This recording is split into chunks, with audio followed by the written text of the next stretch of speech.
Welcome to Black Light Mass Incarceration Show. I am your host, Sierra Cobb. Black Light Mass Incarceration Show is a space that. All right. Well, welcome back to another episode of Black Light Mass Incarceration Show. I am your host, Sierra, and today this is probably going to be a very good episode. I have a special guest named Brian with me, and Brian has been in the carceral world for a very long time.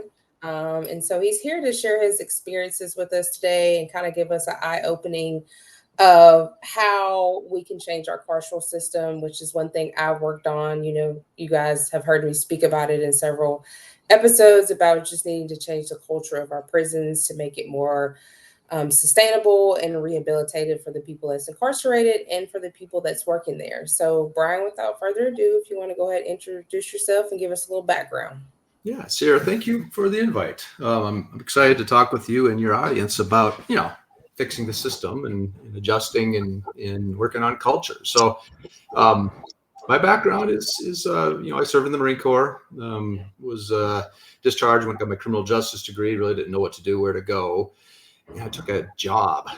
This is in Minnesota, where I'm originally from, in an independent city-owned private prison in Appleton, Minnesota. If you ever looked on the map, that's out there. It's like 22 miles from South Dakota. It was an economic development program.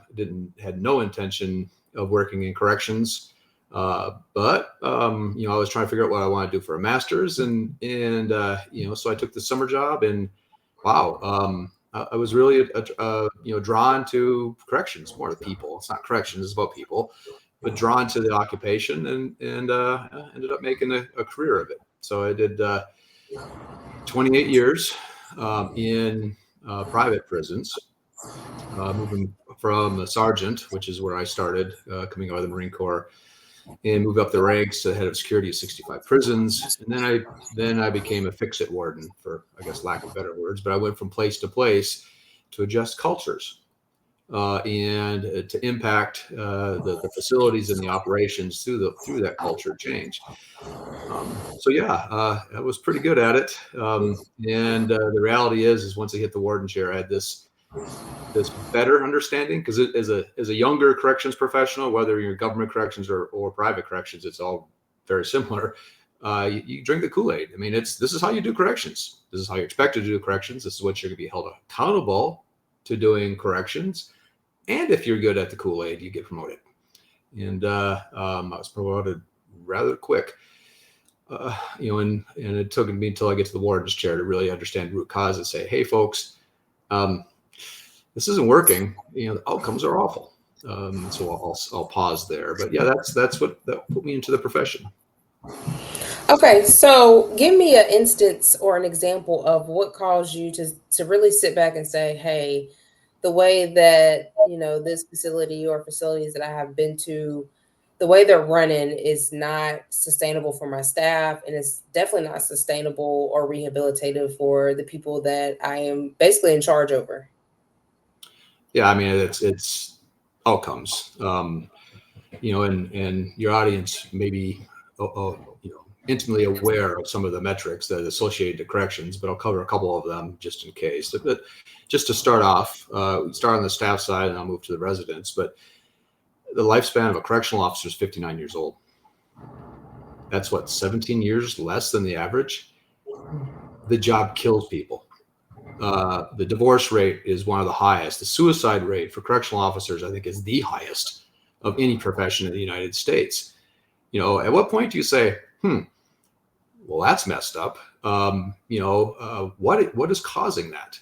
Or we move into the medical profession. Nurse turnover in corrections is high.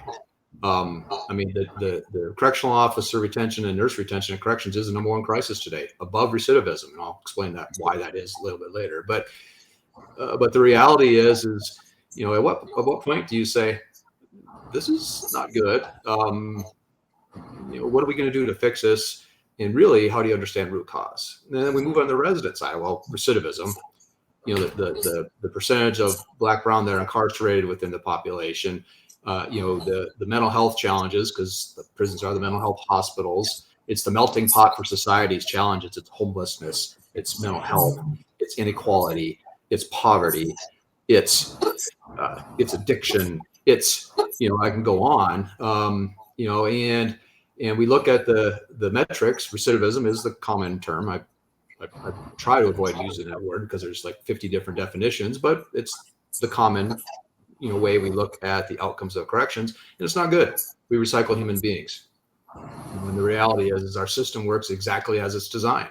It's mass incarceration. It's putting a whole lot of people in a very small space with very few resources and expecting people to get better. And that's just a bad assumption right off the top. Mhm. Yeah, definitely. And I think that's one thing that I've always tried to preach. I even, spoke with our ex deputy secretary that we had, because we did have an event last year where it was geared towards treating people incarcerated with humanity, that they're not these animals that we have been cultivated to think that they are. I mean, some people do have issues, don't get me wrong. There's some Mhm. people in some cases who might not ever be able to live among society, but a lot of them are able to rehabilitate. You have a lot of people that rehabilitate their own selves in a environment that is not seductive to or conducive to helping you rehabilitate yourself, or figuring out your issues or why you did what you did. And then you also have a lot of people in there who never committed a crime a day in their life. They're just taking the spot for somebody who the prosecutors at one time couldn't catch. um and so, that was my thing, was because, around the country, everybody's low staffed. And so this is not the 1990s, it's not the 2000s. And so the population of the staff is changing. So you have a lot of younger people coming in. And so a Mhm. lot of younger people don't want to treat people inhumane. And so a lot of them don't stay long. A lot of them, like you said, are burnt out. Your marriages, now I'm hearing a lot of them don't have childcare because now they're forced to work 12 hours plus for mandatory overtime because they're short staffed. And so that's just driving a lot of people away. On top of the pay is another thing. I think North Carolina is, from what I've heard, we are the last of the last when it comes to paying our correctional officers. And so, we're not able to obtain any correctional officers. So my thing was to obtain the ones that you do have. And if you're trying to bring in new ones, then you also have to change the culture, because, a lot of them are there to they really want to help the people that's there. Mhm. And so they're called, and, we don't use certain languages, but they're called inmate lovers and looked at as if, okay, well, you're trying to help this bad person, and so there's like a bridge, a block that's in between the ones that want to help and between the ones that feel like, they don't need to be helped. They just need to be here. And there's a reason why they're here. And so, I know that I've read a few of your articles where you studied the Norway models, and we've studied them, as well as had a few people from North Carolina actually go to Norway and like look into their prisons. And their number one thing is, the day that you come in, there's a plan. If you have mental health, there's a mental health plan. There's a plan from day one to the day you get out, and then even maybe a few months after you get out. And so that's what sets a lot of them up for success. Two, the environment is conducive for rehabilitation. You're not in, metal or concrete walls. You're not locked behind doors. Solitary confinement is used at the very minimal. They have spaces where they can actually cook. And so it's more of a open space. And so, that's what I was trying to, let them know. And then the people that work there are also willing to help, and they're not, well, we know how certain correctional officers' attitudes are. So a lot of people know that, but they don't have those attitudes. And so that was always, my main thing. Which now we have a new secretary, since we had a change of governor, and so she's trying her best to, from what I've heard. I haven't met with her, but figure out ways to make it better for the staff and better for the people that's incarcerated, and really work on reentry so that we're not cycling the same people through the system over and over and over. So that's a great point of what you said. So what inspired your shift from a long-term career of being in the Army, the military, and being a correctional officer and a warden, to founding your nonprofit SP Corps? Well, excellent question. I think the journey was born out of two things. Number one, faith, and number two, frustration. Um, as I took on more warden responsibilities, and as a warden is kind of like a city manager. You have your own police department, your own hospital, your own high school, your own your own public works, your own. It's a city that you're managing. So it's very nuanced, dynamic, and complicated. And considering your residents of your city doesn't want to be there. It's I think it's as I better understood root cause. I quit drinking Kool-Aid. And I'll say, as far as an analogy, the Kool-Aid is what we call static security in U.S. corrections. It's a certain way we operate, and security trumps everything inside of a prison. I was the head of security of 65 prisons. I know that space well. Just getting frustrated. Why are things not changing? And coming from the private corrections background, every prison I ran in privates, and 16 different jurisdictions. So Bureau of Prisons, U.S. Marshals, Immigration, 6 states, 2 jails, men, women, max custody, minimum custody, the gamut is a warden. Their cultures are similar and different at the same time, but understanding that diversity of cultures, because in privates, when you operate a contract, you are part of their culture, your audits, their policies, their way of doing things. And I became more and more frustrated because they were all different but similar, and the outcomes were still awful. And so at what point, understanding that once you move away from the Kool-Aid and understand root cause, you have a better understanding of how to address the problems. And to your point, you mentioned earlier about culture. Culture it's a vague term. It's hard to touch, but it's the truth. It's the belief set of staff and residents and society, for that matter, and politicians, for that matter, about how correction should operate. And inherently, I'm a disruptor. Um, I'm not a good status quo kind of guy. I never have been. And coming from privates, every facility I ran was significantly more humane than the government counterpart, without exception, while making money. I was looking at the profit being generated. I was looking at the outcomes of corrections and going, this isn't working. We need to address root cause. I went to Norway. I learned experienced their system. Now we're different. I will have to qualify this. They have 3 principles in changing their recidivism rate. Recidivism rate went from 91% to 21%. Wow, that's impressive. You can't ignore that. The U.S. is 89% at 9 years being released. So learning from them, and they had 3 principles that changed their culture. Number 1 is dynamic security. I'll get back to that in a minute. So we have static security typically in the United States, being very general here. They have dynamic security. Static security is more of an us versus them, separate population, make sure the staff don't get compromised. Dynamic security, encourage, in fact, required to have a professional rapport. Use the word relationship, but that can be a trigger word in U.S. corrections. Be careful with that. But still, a professional rapport, with the population, and how do you help them as a correctional officer? I mean, we're all designed to help. The second thing is they have normality in Norway, which means you make the inside of the prison as normal as general population as possible, so it's not such a shock when you're released. In the U.S., it's a shock when they're released. And then import model is the third principle. Import model is you bring society inside the facility. So the high school in free world is the high school inside.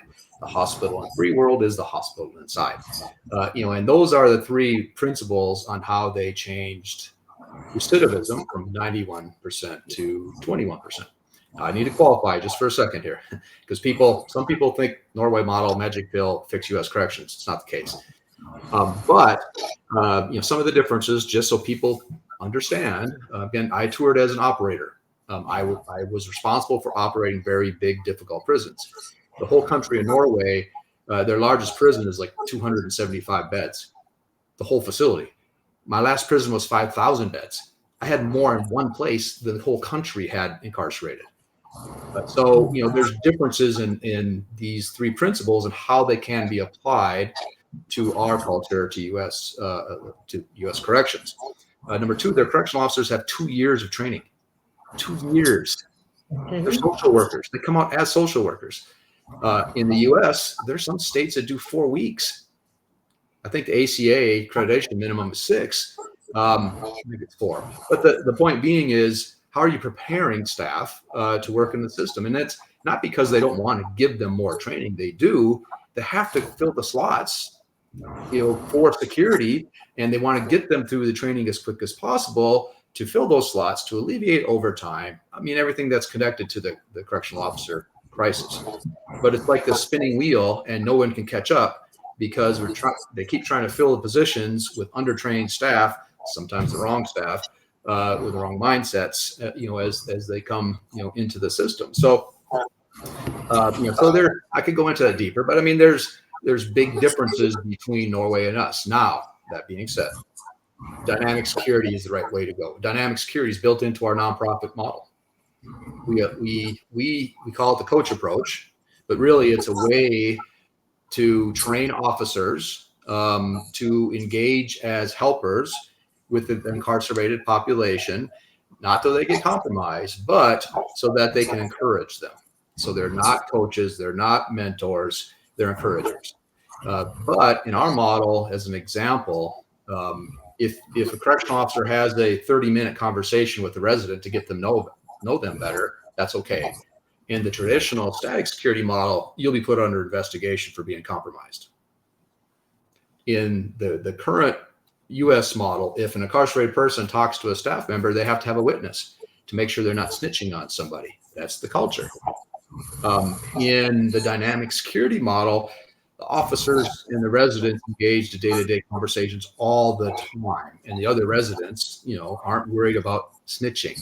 It's in Norway, there's not leaders within the races per se, or within the gangs. In the U.S., every facility, the whites, the blacks, the Hispanics, all have their own informal leaders that have influence over their people, their population, their race, which is counterproductive to reform in many cases because it's about power and control. Who's moving the drugs, who's moving the alcohol or making the alcohol, who's doing the tobacco, in the dynamics of the prison environment based off of races separating, races controlling each other, and the conflict associated to that. So those are just some of the root causes of the problems. I get asked, well, Brian, you know security well. Why are there drugs in a prison?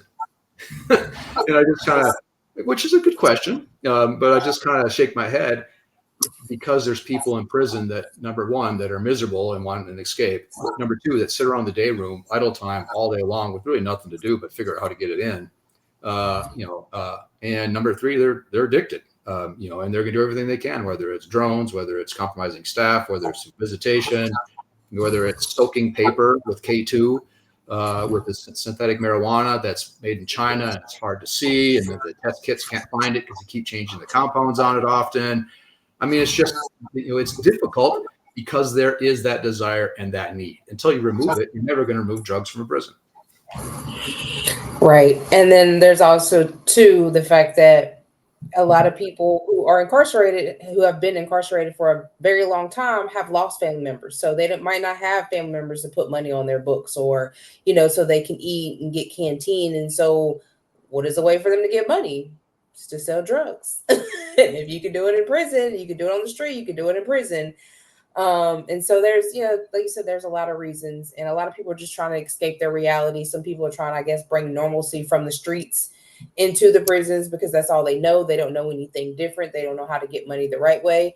But then you do have some that sit down and come up with their own nonprofits and, are doing work behind the walls. I know a few of them. So it's how you want to be. And sometimes corrections can make you sit down, even if they're not rehabilitating you. Sometimes if you really want to change, you will sit down and find a way to rehabilitate yourself and find ways to make legal money.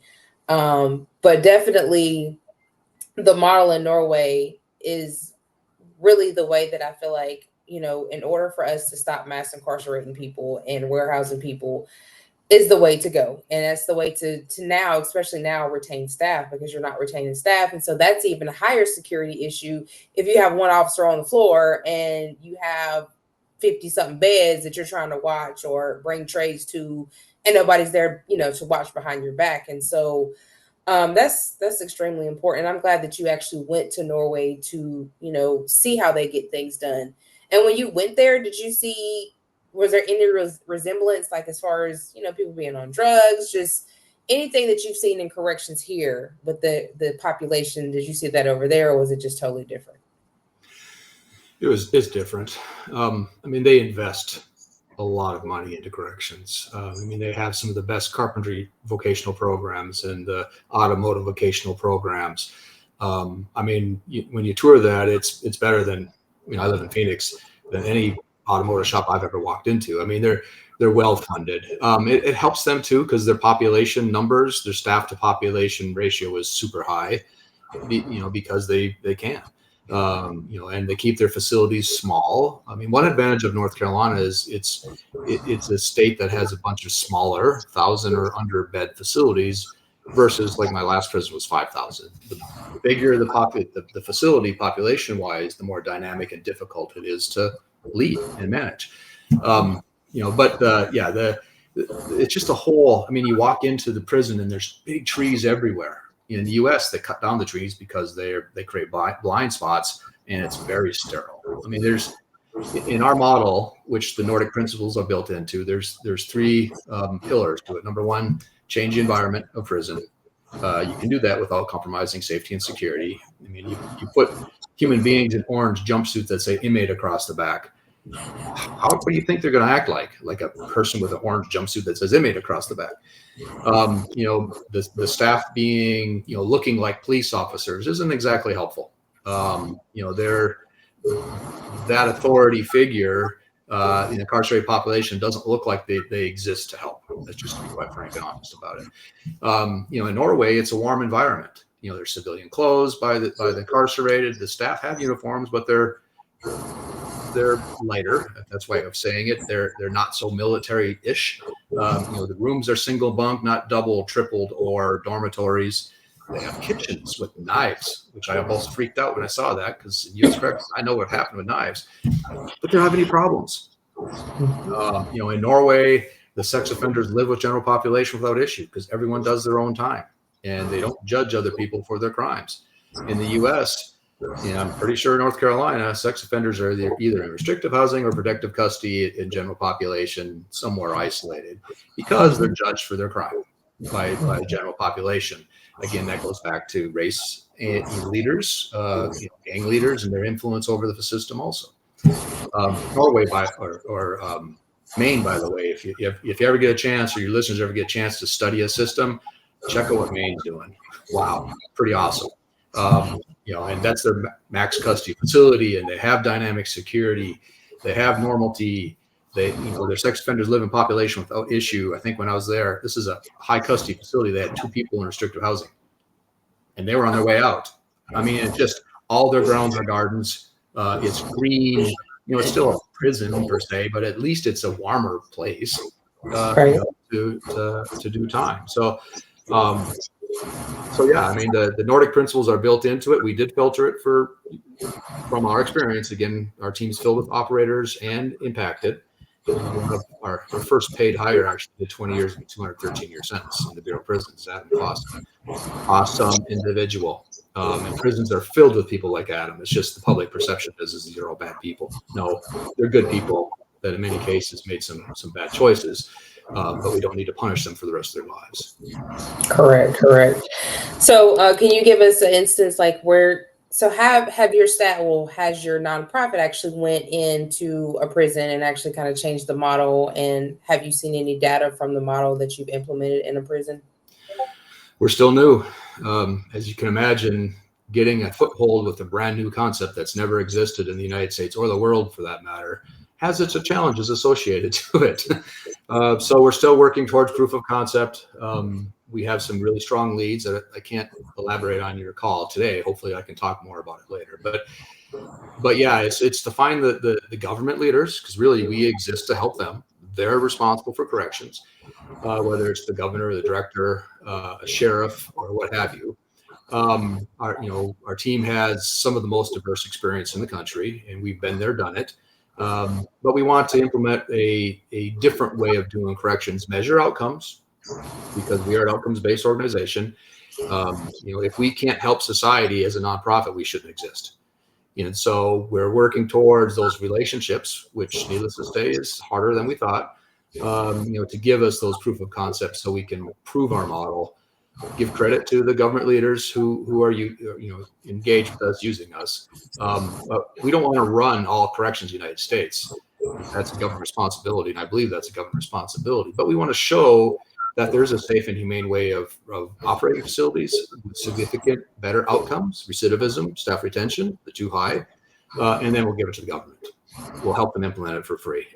So our purpose is to change the culture of corrections to significantly affect recidivism. We believe we can reduce it by 50%. Incarceration rate by 50%. So we're also interested in running medical within corrections, because about half of the U.S. corrections are run by for-profit medical. Been their experience, that not good. And so we bring a cost plus outcomes model to medical operations within facilities, because we truly just want to help. And there are no nonprofits in that space that are based on humanity. So yeah, that's who we are. We're new. So if anybody out there is interested, please look us up. If you have influence within your states, say, hey, why don't you give these folks a chance? There's no risk to it. Clearly we're very experienced in operating corrections, but the potential win for that is human beings, reduced recidivism, engaged staff, and I can go on. So, well, I have sent your information over to our secretary, because I know she is trying her very best to figure out ways with medical, figure out ways to retain staff. And from what I've read and heard, the legislator is not willing to come off any more money. So to help her, do those things that needs to be done. So I have sent your information over, and hopefully, she will reach out and try to see how, she can make a difference in changing the way corrections and the environment is in North Carolina. I know she's really big on recidivism and wanting to do a lot of reentry, but it takes money, it takes support, and so I have done that. But what I wanted to ask is, in a system that's awfully driven by punishment and profit, how do you convince your stakeholders that dignity and purpose and rehabilitation matters more? well, I think that it's going to take a proof of concept facility where we implement our strategies, not the government strategies, our strategies, invested in the Nordic principles, invested in best practices across the United States, because there are really good things happening in the United States that people don't necessarily get credit for. Apply them to the model, measure the outcomes, and show and prove to the leaders that it works and exists. To your financial question earlier, Department of Corrections tend not to sufficiently budget their systems. Quite frank. I mean, Arizona, $1.5 billion annual budget. I mean, it's just crazy, and it goes up every year, and the population doesn't go up. But the beauty of the nonprofit model is there's so many people out there passionate about reform that we can take existing budgets. We're 501c3, so we have tax advantages, we have donation advantages, we have foundation advantages. Arnold Ventures, gave us one of our initial seed funding, and they're awesome. And so I think there's ways, without increasing the budget from the legislature to the Department of Corrections, we can bring together those that are really passionate about what you and I are passionate about, and we can make a huge difference. So I think, thank you for the introduction. I'd be happy to have that conversation about who we are and how we can help.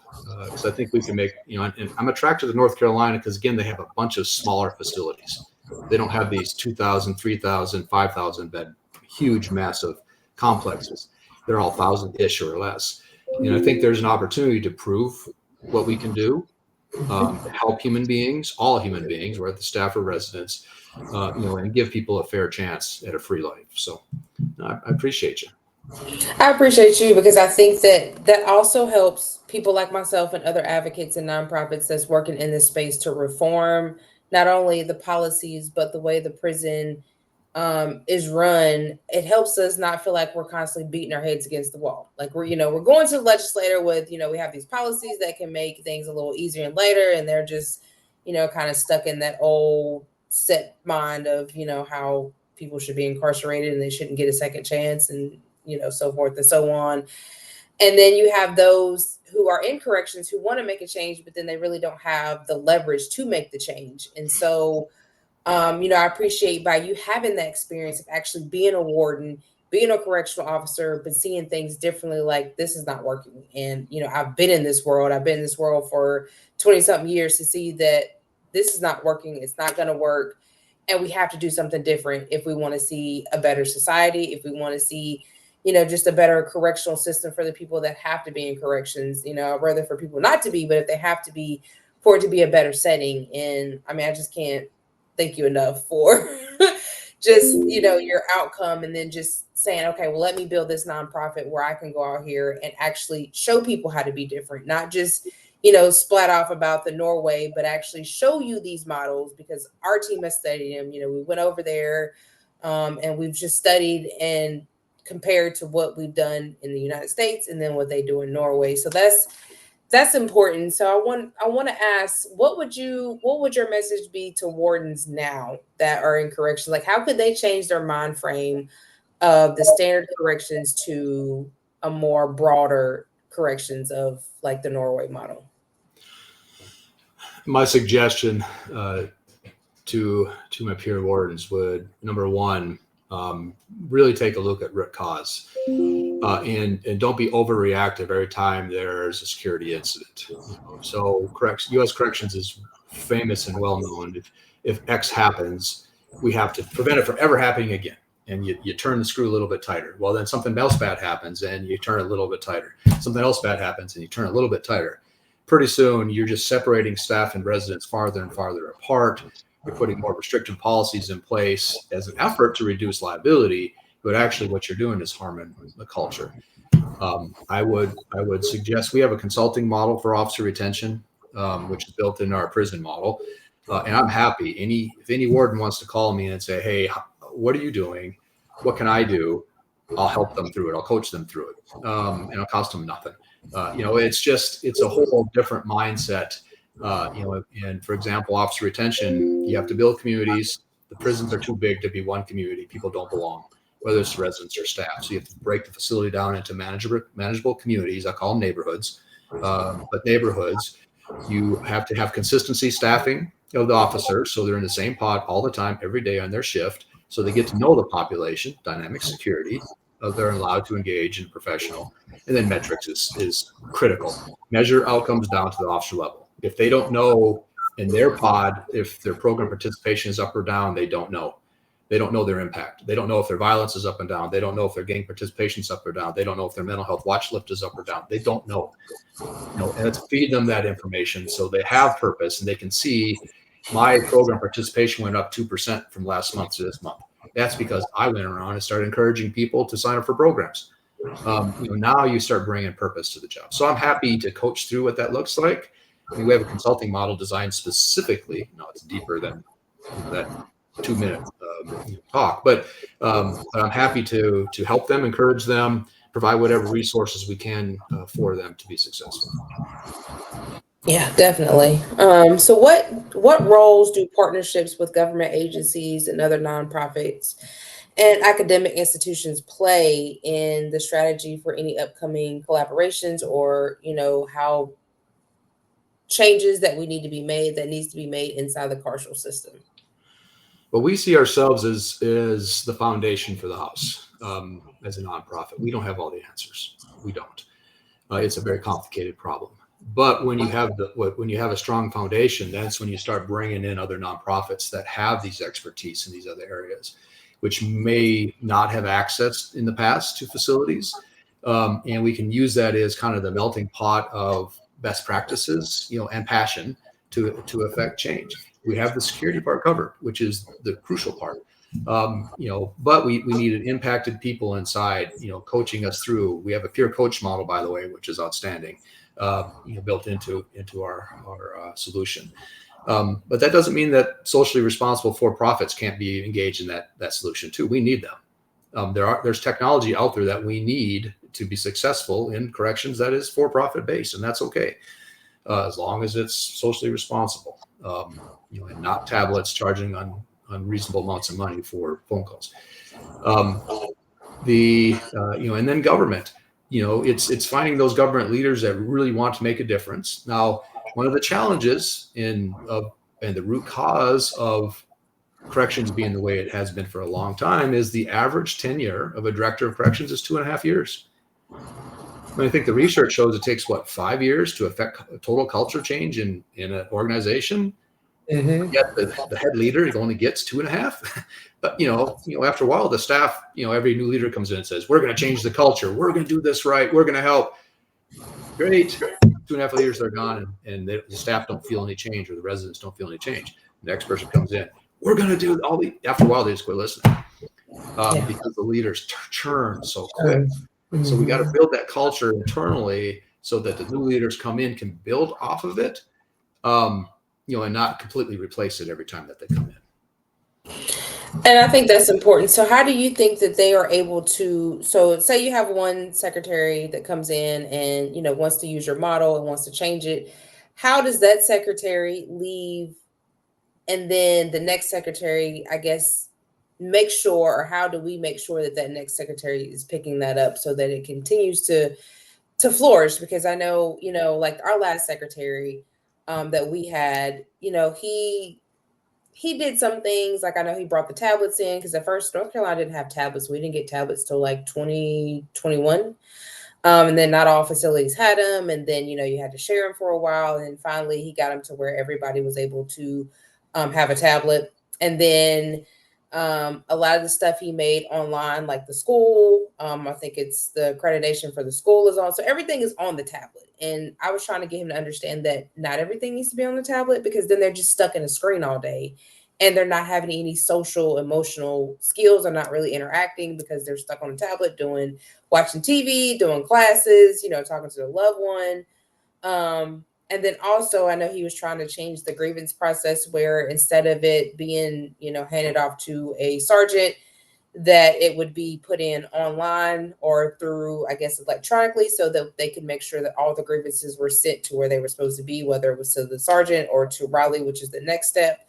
But that never came about. So how do we encourage the next secretary that comes in that might not have the same mind frame as the first secretary to finish out that model or carry out that model even further? Well, I think, and I know both the people you talk about, I think they're good human beings that want to do the right thing. I think the key here is transparency and outcomes, and metrics, and they're fed to all stakeholders. Corrections is well known as a secret society, for lack of better words. Everything stays internal. It's even difficult for universities to research it because they just won't let them in many cases. And most likely it's because it's just nothing good is coming out of it. But the reality is if we put together a strong dashboard system, metric system, outcomes-based system, where we're showing each individual facility and how they're performing and their outcomes, number one, incentivizes wardens and staff to perform, because it's being documented and being recorded, and that's just personal. You don't have to ask them to do it. It's just human nature. They will become better because of it. But then the legislature gets used to seeing it. The governor's office gets used to seeing it, and it's a way for a society, mothers of incarcerated. I mean, all the people affected by incarcerations can see where we're at. And it would be hard for a new director to come in to shut that down, but they'd be motivated to improve. And so I think we need to develop an outcomes-based model in corrections, whether it's a contract model like us. Outcomes is our model. But also it's bigger than us. It's how do you bring outcomes and transparency to government corrections, and then don't use it as a punishment mechanism. Use it as a reward mechanism for the staff at that facility and for the residents, for that matter. In our model, people get bonuses for helping human beings. Now, I know in the government that people say, well, you can't do that in the government. That's not true. You can. You just have to have the political influence. to make that happen. So if I'm a correctional officer and my program participation goes up 10% in my unit because I use dynamic security, I have a professional rapport with the population, I am focused on helping human beings, will reward me for that work, or a nurse, or a sergeant, or a captain, or a warden, or a director for that matter. But U.S. is very, especially government corrections, is very anti-reward. It's very pro-punishment. And so until we can move the culture that direction, the next directors that come in will be excited for it, and then want to continue to improve it versus erase it and do what they want to do or something different or new. Not sure if that answered your question or not, but No, that did. That was actually a great answer. So let me ask you, for the vision of your nonprofit, what, looking in the next 5 or 10 years, like what impact do you envision for SP Core? well, thank you. I mean, our overall purpose is to significantly reduce recidivism. Now, that's a pretty general statement to be made, but um, we want access to 1% or less of the beds in the United States. Private prisons right now have 8%, by the way. The rest is government. To implement our dynamic security outcomes-based model, measure its viability, prove it works or doesn't, and then once we do prove it works, because we know it will, then we want to encourage government corrections to implement our principles, and we'll train them in them. We'll give the curriculum. We'll help them implement it. So we just want to be the conduit of change. We're not interested or want credit for anything. Don't care. All we want is to show that there is a safe and secure and humane way to operate our world. And it doesn't have to be mass incarceration. We don't have to have recidivism at the levels that we do.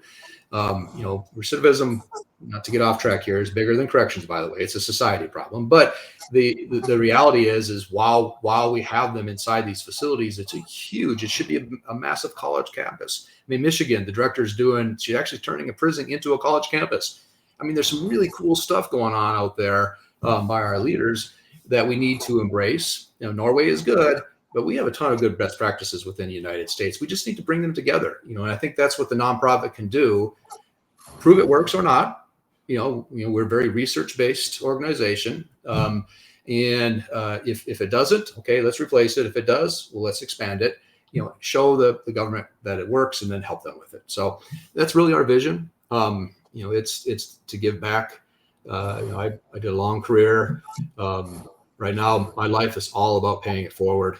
It's helping the government leaders make a difference in people's lives. So we can't keep doing this. I mean, we can't keep recycling human beings and think it's okay. It's not. It's wrong. And if you're a person of faith, you have to forgive. I mean, and you have to give people a fair opportunity and a chance. And we're just not good at that. And we want to set that role model. We want to show people it's okay, that it isn't safe, it's secure, and it'll work, and then grow that, whatever that looks like. And I love that, because it is about giving people a second chance and having faith. And I think that, we've been cultivated to think that, people who have committed a crime go in, and, a lot of times if they commit another crime when they come out, it's all over the news. And so that's all you see is, the things that they've done. They went in and they've come out and they've committed another crime. And, I've seen people like, well, why were they even out? They should have been still incarcerated. And so I just think that we've been cultivated for so many years to think one way about corrections and think about the justice system and how we go about things, when it comes to crime. And data has shown year after year after year that incarceration does not deter anybody from a crime. Not Never has, never will. The only thing that probably would deter them is if they actually go into a facility where they get help and they're able to see, a better and a new person.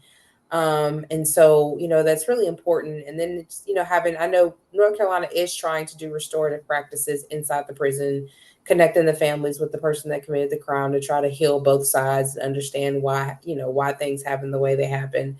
And that's a good thing. I think restorative practices is another good thing that needs to be in all prisons.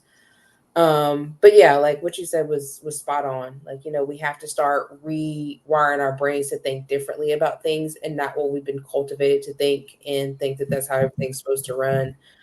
But what are last question? What are the main barriers, cultural, legal, finance, to implementing your model into corrections? I know you said that there are some, models that are some states that you might be working with that are interested in implementing the model. But what do you see as that could be a main barrier for you? We're the first of our kind in the world, more or less the United States. Um, Change is hard. And when you have a concept that's in some minds never been tested, implemented before, how would that work? How would that work politically? In politics is everywhere. I mean, it's, if people deny that, they're wrong. It's everywhere. And do I want to be first and take a risk on this nonprofit model when no one else has done it before? I think that's one of our challenges, even though our team is filled with some of the most experienced operators in the United States, that's still perceived as a risk. I think it's just finding that one person to say, hey, I'm interested. I'm going to give them a chance. And I say this because private corrections, in many ways, they have to follow a government policy, which is, so they do what the government does, only cheaper. Well, what the government does is the problem. So doing it cheaper isn't helpful. It's still the same thing. Allow us to implement our motivational coach model. Allow us to implement our peer coach model, by the way, which was just validated through research, and it's pretty awesome. To allow us to do our programming component, allow us to do a digital badge process, which validates competencies of those incarcerated, so they have better trust to employers on the outside. Allow us, to really do this really innovative, disruptive of strategies. Test it. Allow us to measure recidivism within 4 to 6 months upon release. Because if we don't know if the people are recidivating out of our custody and care because of mental health, they're not staying, they're not getting access to the meds, or whatever that happens to be. Well, we need to immediately know so we can make immediate adjustments inside. But in the government, it takes years to know if they ever do know. And so it's allow us to be different, allow us to be unique. We'll give you full credit for it. And then, once that model is proven, and I can say with all confidence, we will be massively successful. Again, it's a coalition of nonprofits that are passionate about making a difference. We'll grow it. We'll expand it. We'll help the government implement it. So I think that the challenge is who wants to be first? The Right. challenge is fundraising, by the way. Fundraising is hard. Yes. I left the warden's chair thinking, this is such a common sense idea. I mean, we'll have all kinds of people interested in finding. Nope, not the case. So I mean, it's one of the barriers is fundraising too, to find those passionate about what we're doing that really want to make social impact. I mean, serious social impact. Our model could be the most impactful nonprofit in the United States once we get established. I mean, easily the number of people affected, could be hundreds and hundreds of thousands of people if we bring humanity to the system and give people a fair chance. Well, I'm hoping North Carolina can be that very first model. That would be awesome. We need it. We need it. But yeah, thank you so much for everything that you do, the hard work that you're putting in. It's going to pay off. I trust and believe. It might be a slow process, but eventually, people will understand that doing the old way is not working. That there has to be a new way, and I do believe that your nonprofit will be the first of the first award that actually came out and changed the way the system is, with experience. So yeah, thank you so much for everything that you're doing. I've been advocating for people incarcerated for 7 years now. My husband's currently incarcerated, so I work deeply with families. I work deeply with the corrections, and having to call when people are going through all types of stuff, and having to talk to the regional directors and wardens, and sometimes that that can get, that's a lot dealing with that. But it's important that we do have people, like-minded people who are in the system and understand that there needs to be a change, understand that people can't do it by themselves, and that it is a societal issue. It's not just a this person or that person issue, but it is a societal issue. And that just comes from the lack of resources that we pull from our society for years upon years. Just like our children, I'm starting to see a lot of our children become incarcerated at a very young age.